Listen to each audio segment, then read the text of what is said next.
teman-teman, seperti yang teman-teman ketahui ya, nanti tolong hening dulu ya, hening dulu.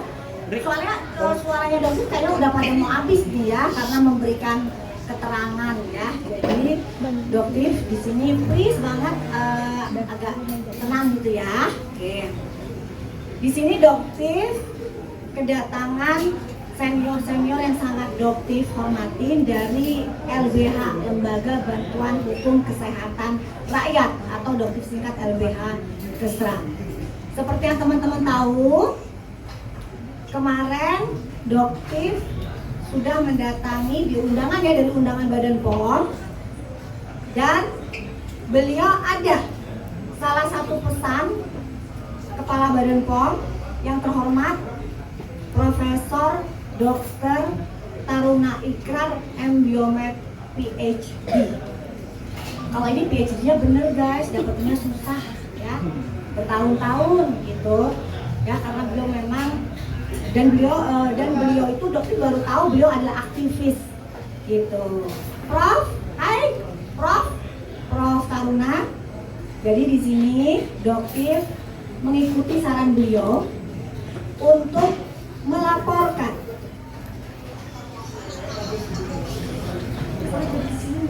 saya dengerin suara sendiri ya. Oke. Jadi melaporkan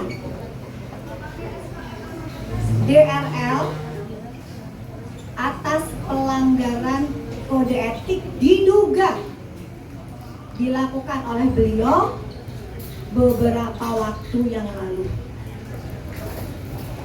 Dan laporan ini ditindaklanjuti oleh LBH Kesra. Hari ini, pagi ini, laporan dokter sudah diterima oleh MKEK. Tepuk tangan dong akhirnya. MKEK. Nanti untuk lanjutannya, waktunya dokter akan serahkan ke senior dokter, Dr. Edman. Baik, terima kasih dokter. Ya, selamat sore rekan-rekan media. Kami dari Lembaga Kesehatan Rakyat. Sebelumnya kami sempat bertemu dengan dokter membahas kegaduhan yang selama ini terjadi baik di media sosial maupun di luar media sosial. Kami berdiskusi bagaimana kita melakukan edukasi ke masyarakat. Kemudian kami menyarankan ke dokter untuk, karena kaitannya dengan organisasi profesi atau profesi tenaga kesehatan dalam hal ini dokter, maka kami menyarankan agar ini dikembalikan ke ranah profesi, dalam hal ini profesi dokter, sehingga di dalam profesi dokter itu mempunyai nilai-nilai tertentu yang nanti akan dilakukan evaluasi terhadap apakah terjadi pelanggaran etik atau pelanggaran disiplin. Nah, pada tahap ini kami melakukan pendampingan terhadap dokter terkait dengan dugaan terjadinya pelanggaran etik. Karena yang bisa menilai pelanggaran etik atau disiplin tentu ranah profesi. Suatu komunitas yang mempunyai, tadi saya sampaikan, nilai-nilai tertentu, ukuran-ukuran tertentu yang nanti akan melalui suatu proses bagaimana seseorang itu apakah benar melakukan pelanggaran etik atau tidak, seperti itu. Oke. Di sini dokter ingin bertanya nih kepada Dr. Edi. Dok, apakah etis seseorang yang memiliki profesi dokter melakukan flexing? Ini nggak ada briefing ya guys, jadi pertanyaannya nggak dokter tanyakan, sekarang ditanyakan ke Dr. Edi. Monggo dok, silakan. Baik, terima kasih dokter. Jadi kalau kita bicara profesi dokter, tentu kita mempunyai kode etik. Kode etik itu ada di Kodeki tahun 2012 yang diterbitkan oleh salah satu organisasi profesi, dalam hal ini IDI. Nah, ada poin-poin terkait dengan kaitannya dengan kode etik terhadap secara umum, terhadap sejawat, terhadap pasien maupun terhadap diri sendiri. Nah, salah satu poin yang kaitannya yang tadi dokter tanyakan memang ada di poin tersebut. Tentu kalau kita bicara etik itu kaitannya dengan sesuatu yang private. Jadi kita tidak bisa melakukan penilaian di fase awal ini. Tentu itu akan ada evaluasi, pemeriksaan, klarifikasi oleh MKEK. Seperti itu. Jadi dokter juga memohon untuk teman-teman dokter untuk tidak lagi melakukan flexing, ya. Kita kembali lagi ke kehidupan dulu, bagaimana sebenarnya seorang dokter. Dokter juga koreksi diri sendiri juga, mungkin kemarin kenceng gitu ya. Tapi semuanya dokter berharap untuk kebaikan seluruh masyarakat Indonesia. Gitu. Mungkin ada tambahan dari LBH. Atas mic yang satu lagi. Dok, ada mic lagi tuh. Dok, ada mic lagi. Oh iya. Sama lipat-lipatnya aja. Oke. Baik, terima kasih rekan-rekan media. Jadi saya hanya ingin melengkapi bahwasannya nanti output daripada LBH Kesra ini nanti bagaimana ada masyarakat juga yang merasa menjadi korban dan ataupun telah menggunakan dari produk-produk yang dijual oleh Dr. R, kami membuka crisis center ya kan untuk bisa dapat melaporkannya ke kami sehingga nanti dari tim LBH Kesra akan mengadvokasi. Jadi upaya apa advokasi itu ya kan? Nanti apabila memang laporan itu terbukti ya kan, nanti mungkin ada upaya-upaya pertanggungjawaban daripada Dr. R ya kan yang harus disikapi apabila ada korban-korban yang memang akhirnya dia mempunyai wajah ya kan yang tidak sesuai ya kan dengan apa yang disampaikan oleh Dr. R pada fase-fase promosinya seperti itu. Jadi untuk crisis center ini juga Doktif sudah menyebar ada di nomor HP ya Dok? Ya, bukan. Jadi untuk nomor crisis center adalah nomor yang sudah disebar di Insta story-nya R atau SS. Ya, jadi beliau menyebarkan nomor pribadinya Doktif melalui Insta story-nya. Mungkin teman-teman bakal juga udah tahu ya, bagaimana ya udah tahu ya. Dan akhirnya Doktif dilaporkan balik, tapi nomor itulah yang akan menjadi pusat pelaporan, pusat pengaduan dari korban penggunaan produk atau yang sudah dilakukan pembelian vitamin secara minum, karena takutnya di sini TikTok juga ini ya, takutnya nanti kena pelanggaran. Jadi bagaimana teman-teman nanti meminta ganti rugi itu yang Doktif syaratkan juga. Jadi Doktif salah satu tindakannya itu ingin mengumpulkan teman-teman yang merasa dirugikan pembelian produknya. Nanti dengan nomor crisis center itu kalian harus wajib menyertakan bukti pembelian, kapan pembeliannya, dan juga mungkin nama lengkap dan nomor rekeningnya. Karena Doktif berharap nanti akan Doktif rekap dan Doktif akan menanyakan ke beliau bagaimana kelanjutan tentang prosesnya ini. Karena intinya Doktif itu ingin mengembalikan uang masyarakat yang sudah beliau ambil. Jadi ini akan menjadi pelajaran bahwa seperti apa sih profesi dokter yang memang ingin menjadi pengusaha. Doktif, coba Doktif tanya, dokter boleh nggak seorang dokter itu menjual produk dengan harga yang wajar, yang normal, boleh tidak diizinkan dalam profesi dokter? Ya, kalau kita bicara profesi dokter, tentu kita akan bicara tentang kompetensi dan integritas. Sehingga kalau tadi yang dokter tanyakan, bolehkah menjual suatu produk dengan harga yang sesuai, selama produk itu terdaftar dan resmi dan legal, kemudian harganya memang sesuai dengan biaya produksi dan lain-lain, menurut saya sih itu tidak masalah. Tidak ada masalah ya dok. Nah teman-teman dengar ya, jadi nggak ada masalah ya. Yang nggak boleh itu melakukan penjualan produk yang sebenarnya tidak ada isinya A, tapi dibilang ada isinya A untuk menaikkan harga, itu nggak boleh sama sekali. sekali. Bukan cuma dokter sebenarnya, semua pedagang juga nggak boleh. Apalagi seseorang dengan profesi dokter.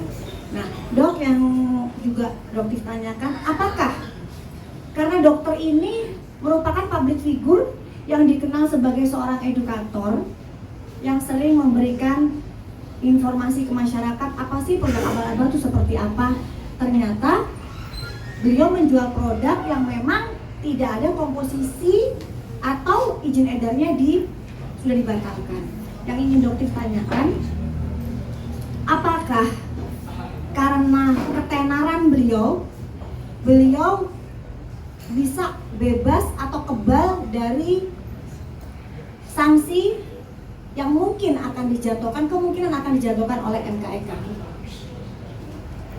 Baik, kalau kita di profesi dokter ya Steve, tentu kita yang tadi saya sampaikan, kita akan melihat beberapa poin terkait dengan pelanggaran-pelanggaran. Di antaranya etik, disiplin, dan nanti ke hukum juga. Nah, terkait dengan kekebalan atau tidak, tentu kita tidak bisa mengatakan sekarang. Tentu akan dilakukan suatu proses pemeriksaan. Dan proses pemeriksaan itu di MKEK mereka sudah mempunyai alur yang jelas. Dan pengawasan juga sangat ketat. Jadi tidak sembarangan seorang bisa melakukan intervensi ke MKEK untuk mempengaruhi keputusan tersebut. Karena itu suatu proses yang sifatnya kolektif dan tidak berdiri sendiri. Sehingga objektivitas saya rasa itu menjadi suatu yang utama di MKEK, dan saya paham di sana orang-orangnya berintegritas karena mereka mengutamakan kejujuran dan kebenaran untuk menjaga marwah profesi dokter. Betul. Jadi dipastikan ya dok ya bahwa MKEK tidak akan diintervensi oleh pihak manapun. Ya, oke guys ya. Mungkin ada pertanyaan lagi dari teman-teman. Sekarang silakan waktunya untuk dipersilakan para wartawan yang mau tanya. Oke, dok. Boleh tanya apa? Boleh. Yang berkaitan dengan ini ya, yang berkaitan dengan pelaporan dugaan pelanggaran kode etik yang dilakukan oleh DRL. Nah, itu terkait pelaporan itu, dok. Kemarin kan dari Polsek ke Polda, lalu melaporkan dengan persekusi dan segala macam. Oh, untuk itu nanti kita bahasan next kedua. Iya betul. Nanti untuk itu. Dok, mau tanya? Tadi sempat disebutkan bahwa ada upaya untuk mengembalikan uang para konsumen. Apakah memang sejauh ini ada pelaporan yang masuk atau memang dari pengamatan dari media sosial barang yang dijualkan oleh Dr. L itu tidak sesuai dengan apa yang dikandung di dalam itu? Kalau memang iya, ada berapa banyak pelaporan atau aduan itu yang ditemukan oleh Dr. Dik? Terima kasih. Oke, jadi untuk pelapor itu dokter lihat dari aduan-aduan yang dokter baca di medsos, ya. Jadi cukup banyak. Dan untuk produknya itu kan ada beberapa yang memang sudah disita, diambil oleh Badan POM. Dan ada juga produk yang izin edarnya sudah dibatalkan, tetapi masih beliau edarkan. Baru kemarin, yang sempat juga heboh oleh sepasang suami istri ya, DRL dan istrinya. Gitu. Sementara itu sudah dipastikan nomor NA-nya dibatalkan. Jadi jangan ada lagi perdebatan di medsos bahwa produk itu masih ada NA-nya, bla bla bla. Sudah dibatalkan per 31 Desember 2024. Ya.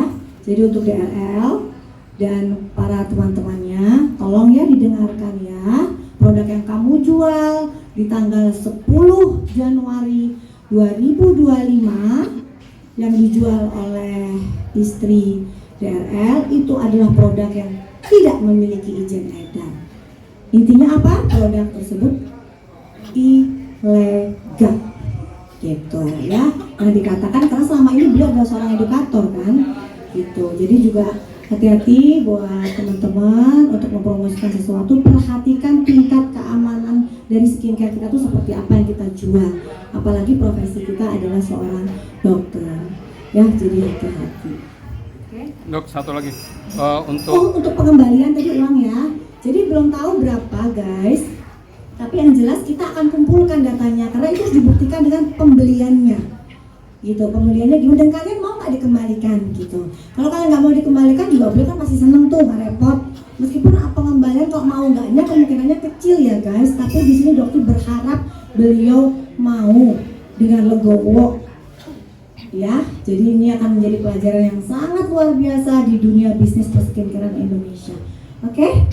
Sudah ya, ini untuk saya. Tentang kode etik tadi, dok, untuk LBH Kesra, di mana letak seseorang dicabut perizinan prakteknya ketika menyalahi suatu aturan atau etik tadi, tingkatannya seperti apa? Mungkin maksudnya pernah tidak terjadi seperti itu, apakah seperti apa sih levelnya gitu? Monggo. Terima kasih Pak pertanyaannya. Memang kalau kita bicara kode etik itu adalah suatu nilai atau kompas. Kalau di profesi dokter itu kompas untuk bagaimana seorang profesi dokter berjalan sesuai alur agar mencapai tujuan, terutama dalam hal ini kesehatan. Kesehatan bisa diri sendiri, bisa ke masyarakat. Nah, kalau kaitannya dengan pencabutan SIP dan lain-lain itu bukan di kode etik, itu lebih ke disiplin nantinya.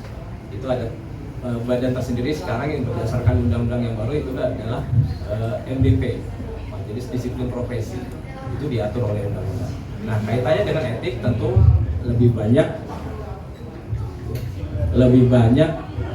kaitannya terkait dengan pembinaan, edukasi. Mungkin ada pun sanksi, tapi sanksi yang sifatnya internal, bukan sanksi yang secara administratif dan lain-lain. Ini sifatnya internal, seperti itu Pak. Nah, nanti kalau yang tadi dokter sampaikan ada masyarakat yang merasa dirugikan dan kaitannya dengan disiplin, itu nanti ke Majelis Disiplin Profesi, seperti itu. Jadi mungkin di sini teman-teman penasaran ya, udah tahu nih arah pertanyaannya kemana ya, akhirnya sanksinya seperti apa. Jadi ini langkah awal. Jadi nanti dokter juga akan melakukan ke tahap yang lebih lanjut. Itu untuk yang disiplin tadi ya. Coba mungkin dijelaskan untuk yang disiplin. Oke dok ya, disiplin mungkin dokter bisa jelaskan. Ya. Kalau kita bicara disiplin di profesi kedokteran, tentu kita akan melihat apakah seseorang profesi dokter itu melanggar SOP atau alur atau standar pelayanan yang sudah ditetapkan baik oleh pemerintah maupun di rumah sakit. Nah, itu nanti kembali prinsipnya sama, akan ada pemeriksaan yang dilakukan oleh Majelis Disiplin Profesi tersebut. Oh iya, mungkin untuk sesi pertama kita tutup ya guys ya, tapi ada pesan dari dokter untuk kalian yang ingin melakukan terapi stem cell. Karena di sini mumpung semuanya ada, hati-hati ya guys. Terapi stem cell itu wajib dilakukan di klinik utama.